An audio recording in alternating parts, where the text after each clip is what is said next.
नमस्ते। पहले से ही मैं सोच रहा था कि बहुत ही विवादित गाना आने वाला है। मैं सोच रहा था, ऐसे मैं बता नहीं रहा था, लेकिन वैसा ही हुआ। ये कहने के लिए मतलब लोग सोच रहे हैं कि विवादित है, लेकिन विवादित बिल्कुल ही नहीं है, क्योंकि इस पे अगर पिक लग गया होता तो और ज़्यादा लोग सोचते कि ज़्यादा विवादित है।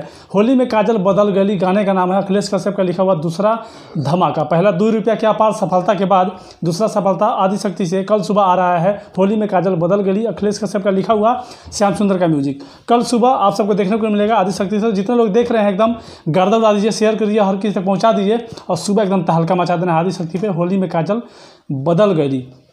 काजल का फोटो रहता तो लोग सोचते कि काजल लगवानी है, क्योंकि बीच में अभी कुछ दिन पहले काजल लगवानी और खेसारी लाल का थोड़ा सा विवाद भी चला था, लेकिन ऐसा कुछ नहीं है। सो विवादित मत लीजिए, एकदम गाना रिलीज होने दीजिए, बिल्कुल एंजॉय लीजिए खुल के, और 2 रुपया पर भी खूब एंजॉय कीजिए और दोनों वीडियो के एकदम गर्दा मचा देना है, ठीक है। और परसों भी एक सॉन्ग आ रहा है और तरसों भी एक सॉन्ग आ रहा है, एकदम नॉन स्टॉप सॉन्ग आ रहा है। फिलहाल मेरे चैनल पर अभी खेसारी लाल जी कोलकाता में है, लाइव स्टेज शो चल रहा है, तो चैनल पर अपलोड हो गया है। आप सब देखना चाहते हैं तो वहाँ से भी जाके देख सकते हैं। दबा के शेयर कीजिए, लाइक कीजिए, कमेंट कीजिए, चैनल पर सब्सक्राइब करके बेल आइकन प्रेस करिए। मिलते हैं नए वीडियो में। जय हिंद, जय भोजपुरी।